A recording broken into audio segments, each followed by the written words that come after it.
Hello बच्चों, तो हम पढ़ेंगे ट्वेल्थ की केमिस्ट्री। और ट्वेल्थ की केमिस्ट्री में हमारा पहला चैप्टर हो चुका है, जिसमें हमने वेरी इंपॉर्टेंट यानी राल्ट का लॉ, राल्ट लिमिटेशन यानी राल्ट के नियम की सीमाएं, हेनरी का लॉ, हेनरी की लॉ की सीमाएं, अनुप्रयोग सभी बहुत अच्छे से वीडियो तुम्हारे लिए डाला है। ठीक है, अब हम अगला चैप्टर लेके आए ट्वेल्थ की केमिस्ट्री का, और हमारा अगला चैप्टर है विद्युत रसायन। चैप्टर का नाम डालो, चैप्टर नंबर 2 विद्युत रसायन।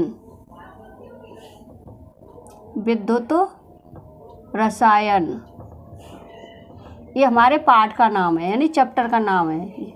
क्या है? चैप्टर का नाम है ये विद्युत रसायन। ठीक है, तो इसमें जो टॉपिक हैं तुम्हारे वो सभी हमें, विद्युत रसायन होता क्या है, यानी विद्युत एक ऊर्जा होती है और रसायन मतलब कोई भी अभिक्रिया। ठीक है, तो ये चैप्टर के इसका अर्थ होता है यानी किसी भी रासायनिक अभिक्रिया का या विद्युत ऊर्जा का रासायनिक ऊर्जा में परिवर्तन, यानी ये होती है हमारी विद्युत एक ऊर्जा होती है और ये हमारा रसायन होता है वो एक अभिक्रिया होती है। ठीक है, तो ये हमारा इसका अर्थ होता है।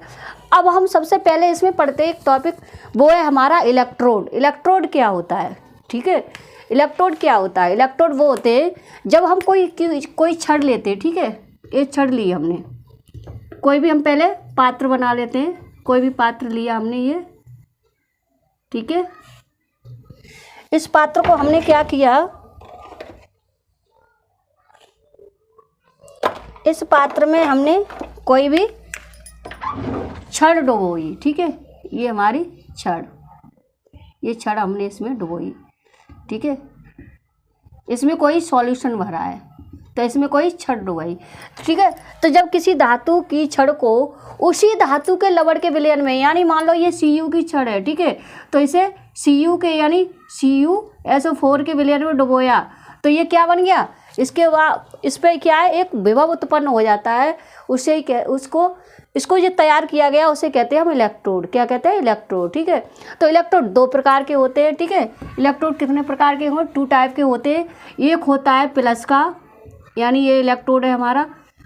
ठीक है, एक माइनस का होता है और दूसरा इलेक्ट्रोड है हमारा, ये किसका होता है? ये प्लस का होता है। मान लो ऐसे हमने समझ ले थोड़ा सा, तो ये प्लस का होता है। जो माइनस का होता है उसे कैथोड कहते हैं, कैथोड।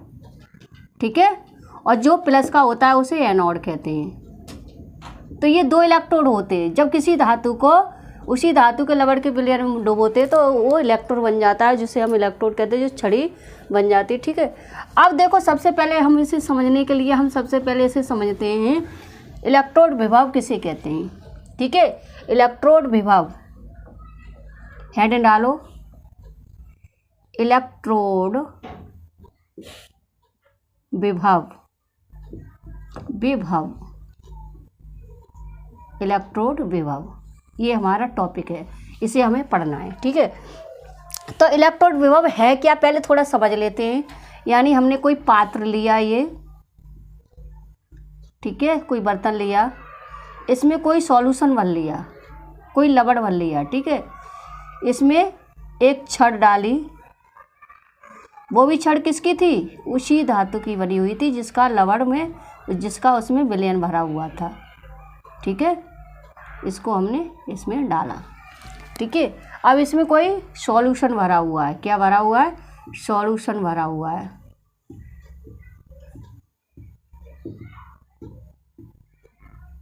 कोई विलयन, यानी ये विलयन मान लो हमने भर दिया CuSO4। क्या भरा है? ये CuSO4 भरा हुआ है। ठीक है, ये कोई छड़ है, ये किसकी बनी है? Cu की बनी हुई है।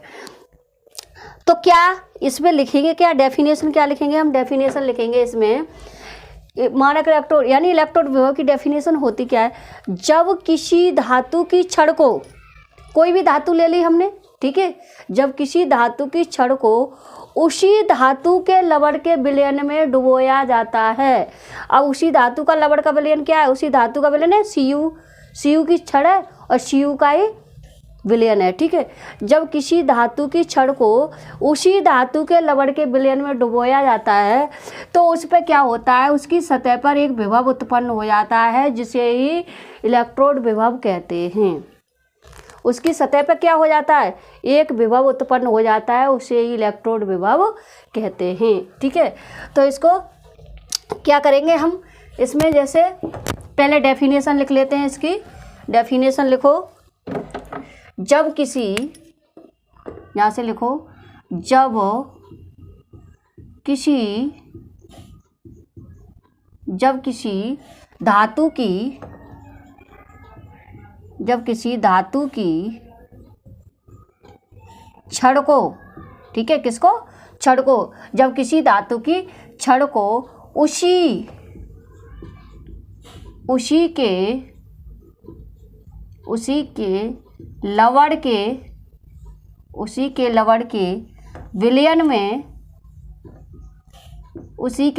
विलयन में, ठीक है, डुबोया जाता है। क्या किया जाता है?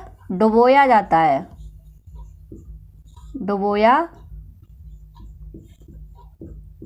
जाता है, ठीक है। जब किसी धातु की छड़ को, ठीक है, को लगाओ यहाँ, को उसी के लवड़ के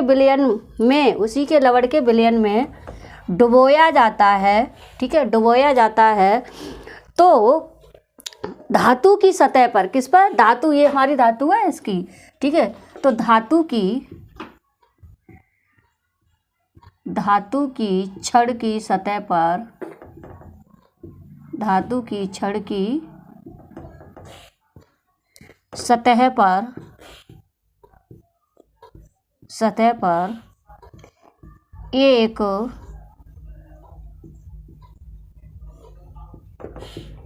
विभव, या फिर ऐसे लिख सकते हैं, धातु की सतह की छड़ पर धनात्मक या ऋणात्मक, ठीक है, विभव उत्पन्न हो जाता है, उसे इलेक्ट्रोड विभव कहते हैं। तो सतह पर एक विभव उत्पन्न हो जाता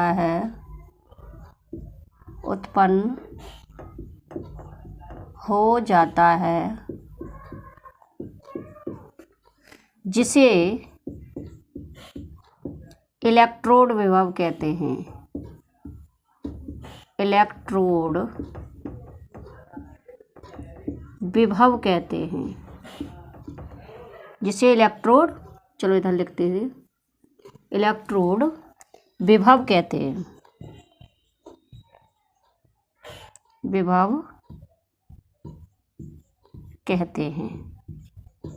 ठीक है। तो क्या है इसमें, जैसे ही क्या करते हैं, विद्युत धारा इसमें प्रवाहित करते हैं, तो क्या हो जाता है, यहाँ पर सही से बना देते हैं। अब ये 2 इलेक्ट्रोड यहाँ बना देंगे। तो पहला क्या है हमारा, ये रहा, देखो ये इलेक्ट्रोड, ठीक है, और एक ये,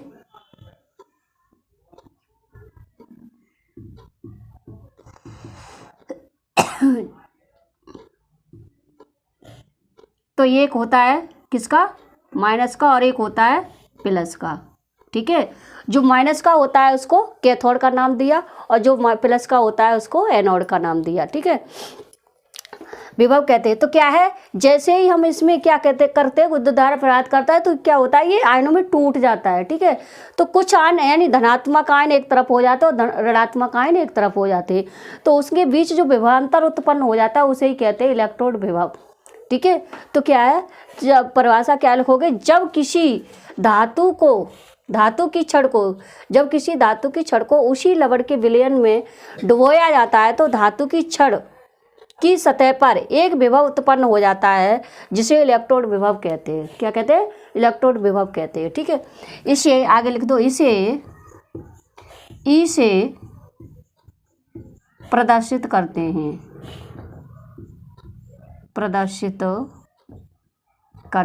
किससे करते हैं? ई से प्रदर्शित करते हैं, ठीक है। तो ये था हमारा, क्या था, इलेक्ट्रोड विभव। क्या था? इलेक्ट्रोड विभव। अब ये डेफिनेशन तो तुम्हारी बोर्ड में पुरानी हो चुकी है, ठीक है, और आती है, लेकिन जब तब आती है पुरानी हो चुकी है। लेकिन इसके बाद एक और डेफिनेशन है तुम्हारी, वो है मानक इलेक्ट्रोड विभव। वेरी वेरी इम्पोर्टेंट, ठीक है, वेरी वेरी इम्पोर्टेंट। इम्पोर्टेंट तो ये भी है, मोस्ट इम्पोर्टेंट, यानी इम्पोर्टेंट तो ये भी है, लेकिन वो कैसी है, वो वेरी वेरी इम्पोर्टेंट है, ठीक है। तो अगली हेडिंग डालो, ठीक है। इसको रफ करते हैं, ये समझ आया होगा, इसको रफ करते हैं। तो लिखो इसको रफ करके,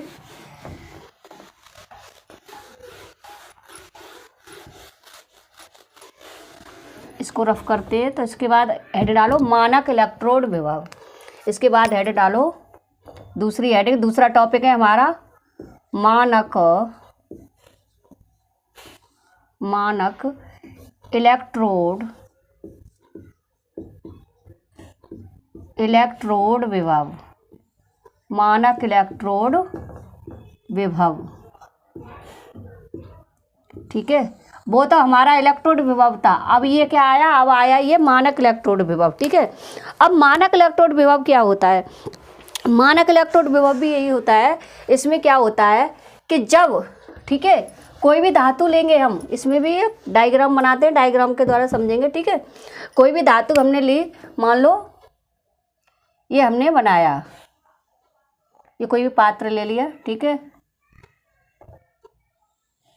इसमें हमने इलेक्ट्रोड डाले, 2 इलेक्ट्रोड,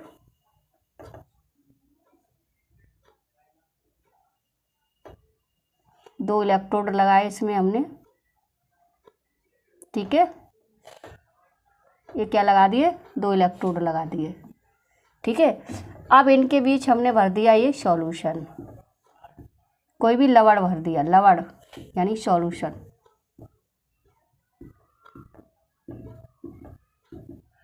ठीक है। अब इसमें अंतर क्या है? अंतर बस इतना ही है कि इसमें क्या करते हैं कि जो इसका सॉल्यूशन का जो टेम्परेचर होता है वो लेते हैं 25 सेंटीग्रेड। कितना लेते हैं? 25 सेंटीग्रेड, ठीक है। जो सॉल्यूशन का टेम्परेचर होता है वो हम कितना लेते हैं? 25 सेंटीग्रेड, ठीक है। और इसकी जो सांद्रता होती है, सांद्रता मतलब कंसंट्रेशन जो इसकी होती है, वो हम कितनी लेते हैं? 1, ठीक है, 1 m। जो इसकी सांद्रता होती है वो कितनी लेते हैं हम? 1 m। कितनी लेते हैं? 1 m, ठीक है। टेम्परेचर कितना लेते हैं हम? 25 सेंटीग्रेड। और सांद्रता कितनी लेते हैं? 1 m, ठीक है। तो क्या है, अब आगे हम कोई भी, ये हम Cu की हमने धातु ले ली, ठीक है। किसकी ले ली है? Cu की धातु ले ली। और ये हमने सॉल्यूशन भरा था, वो था CuSO4। क्या था ये? CuSO4, ठीक है। अब क्या किया हमने, जैसे ही, अब इसमें हाँ एक चीज़ और होती है, इसमें हम क्या लेते हैं? 1 वायुमंडल दाब, 1 वायुमंडल दाब। कितना लेते हैं हम? 1 वायुमंडल दाब, ठीक है। यहाँ लिख देते हैं हम 1 वायुमंडल दाब, ठीक है। दाब कितना लेते हैं हम? 1 वायुमंडल। कितना लेते हैं? 1 वायुमंडल, ठीक है। तो अब देखो डेफिनेशन होगी क्या? डेफिनेशन ये होगी, ठीक है, कि जब एक वायुमंडलीय दाब पर, डेफिनेशन यहीं से बनाएंगे। डेफिनेशन देखो, एक वायुमंडलीय दाब पर 25 सेंटीग्रेड, एक वायुमंडलीय दाब तथा 25 सेंटीग्रेड ताप पर, ठीक है, 25 सेंटीग्रेड ताप पर जब किसी धातु की छड़ को, 1 m सांद्रता वाले, ठीक है, 1 m सांद्रता वाले उसी धातु के लवण के विलयन में डुबोया जाता है। उसी धातु के, यानी Cu है, और Cu का ये क्या है? लवण का विलयन है। तो उसी धातु के लवण के विलयन में डुबोया जाता है। तो जो इनकी सतहों के बीच, ये इन सतह है ना, ये इनके बीच क्या हो जाता है? एक विभव उत्पन्न हो जाता है। उसे ही कहते हैं मानक इलेक्ट्रोड विभव। उसे क्या कहते हैं? मानक इलेक्ट्रोड विभव, ठीक है। तो डेफिनेशन कैसे लिखोगे? डेफिनेशन लिखोगे, एक वायुमंडलीय दाब, ठीक है, एक कितना? 1 वायुमंडलीय दाब, ठीक है, और 25 सेंटीग्रेड ताप, 1 वायुमंडलीय दाब, 25 सेंटीग्रेड ताप और 1 सांद्रता, ठीक है, ताप पर धातु की छड़ को, ये हमारी धातु है, धातु की छड़ को 1 m मोलरता वाले, ठीक है, 1 m मोलरता वाले विलयन में डुबाते हैं। तो धातु की सतह पर एक विभव उत्पन्न हो जाता है, या धनात्मक ऋणात्मक आयन उत्पन्न हो जाते हैं, उनके बीच एक विभवांतर उत्पन्न हो जाता है। उसे कहते हैं हम आयनन, यानी मानक इलेक्ट्रोड विभव। मानक इलेक्ट्रोड विभव, ठीक है। तो लिखो डेफिनेशन, डेफिनेशन लिखो, एक, इसी से लिखते हैं, एक वायुमंडल दाब एक वायुमंडल दाब तथा 25 सेंटीग्रेड ताप, क्या होगा 25 सेंटीग्रेड ताप, एक वायुमंडलीय दाब तथा 25 सेंटीग्रेड ताप पर, ठीक है, ताप पर जब किसी धातु की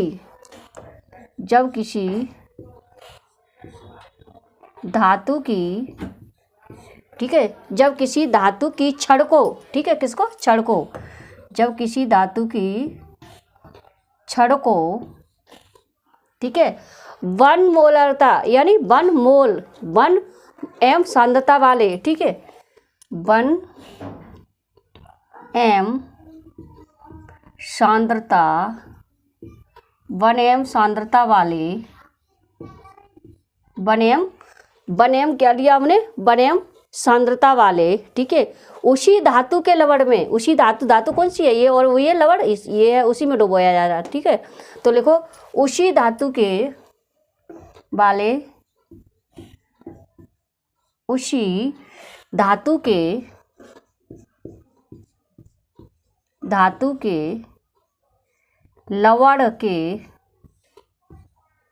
लवण के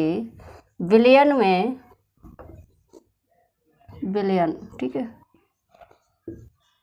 लवण के विलयन में क्या किया जाता है, विलयन में डुबोया जाता है, क्या किया जाता है, डुबोया जाता है, डुबोया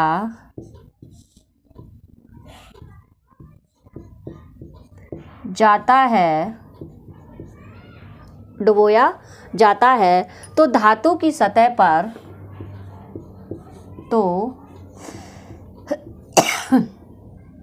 धातु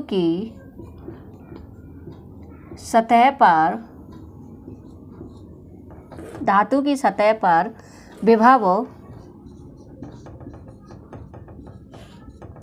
विभव स्थापित हो जाता है, ऐसे लिख दो, स्थापित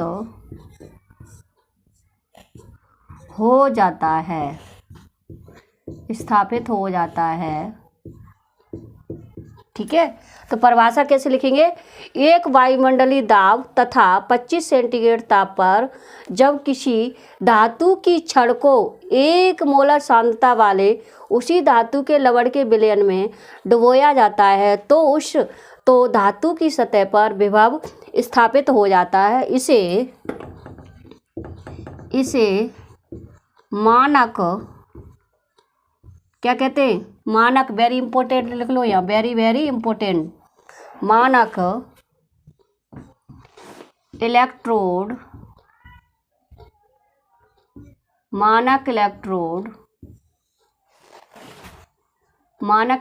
विभव कहते हैं, मानक इलेक्ट्रोड विभव कहते हैं,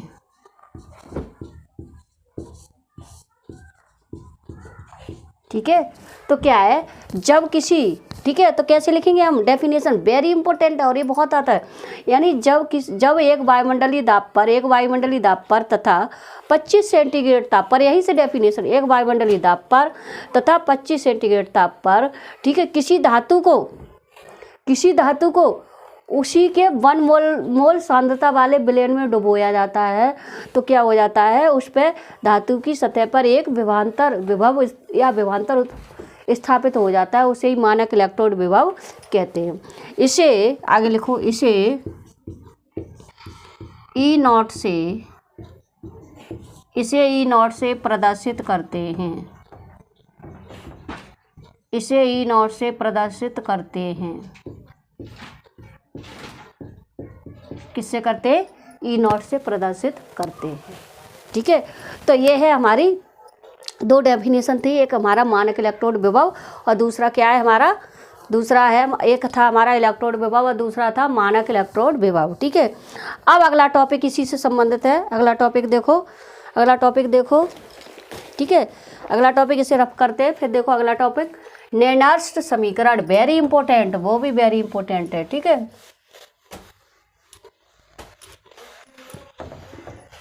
इसे रब करते हैं और आगे बढ़ो इसमें। अब अगली हेडर डालो नैनस्ट समीकरण।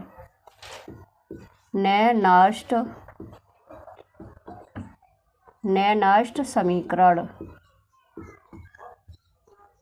Very important, very very important. ठीक है, नैनस्ट समीकरण। तो नैनस्ट समीकरण क्या है? नैनस्ट ने क्या किया था, जो मानक इलेक्ट्रोड विभव था और इलेक्ट्रोड विभव था, तो और सांद्रता के बीच में दोनों के तीनों के क्या किया, उन्होंने एक संबंध स्थापित कर दिया, जिसे कहते हैं नैनस्ट केशन। ठीक है, तो लिखो इसमें नैनस्ट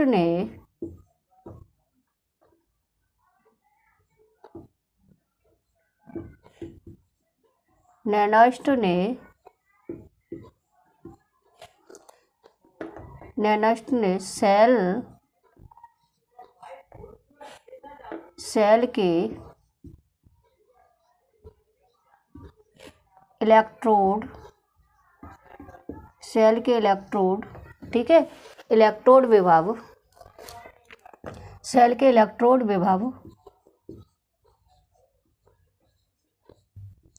विभव क्या था हमारा, ई। ठीक है, इसे किससे दिखाते हैं हम, ई से। तथा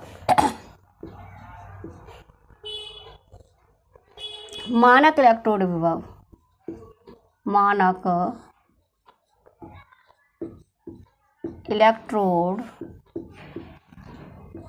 इलेक्ट्रोड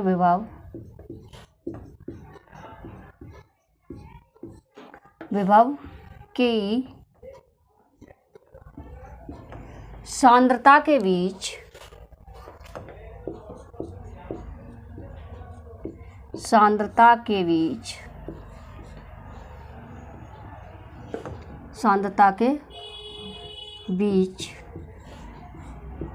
एक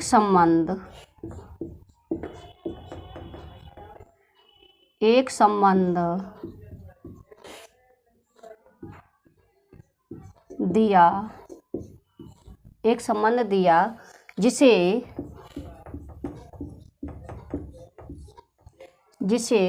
नैनस्ट केशन कहते हैं या नैनस्ट समीकरण कहते हैं। इसे नैनस्ट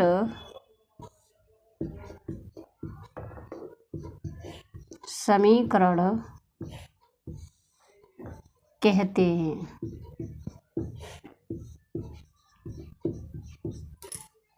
क्या कहते हैं? नैनस्ट समीकरण कहते हैं।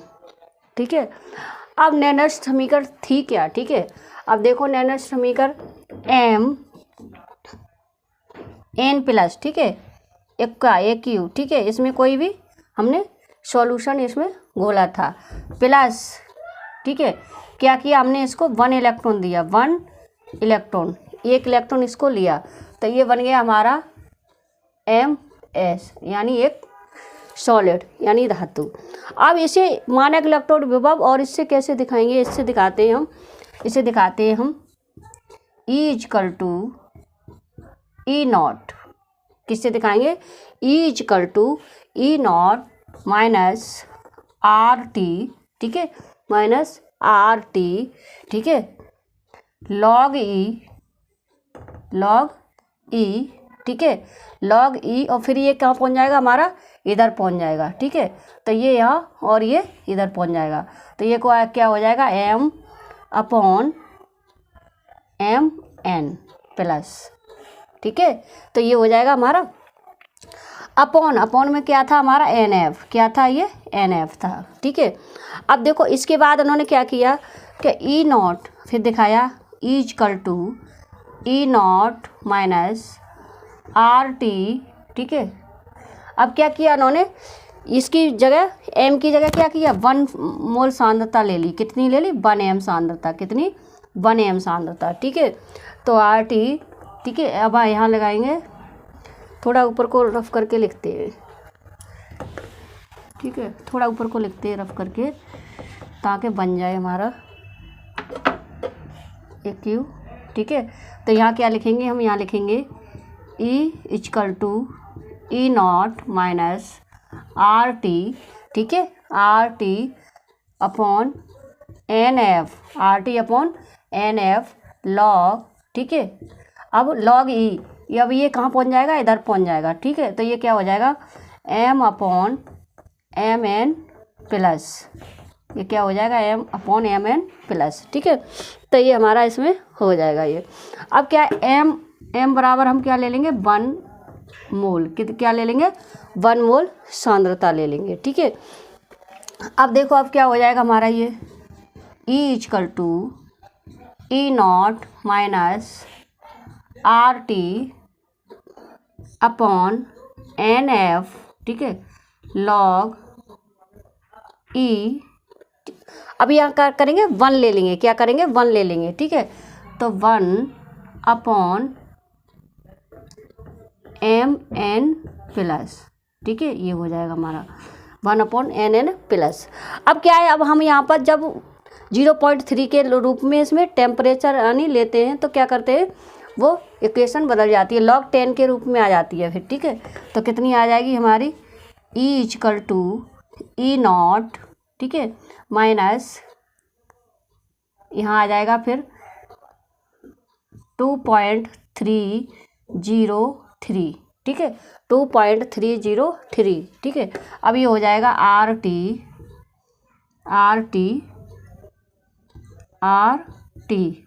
अपॉन एन एफ, ठीक है।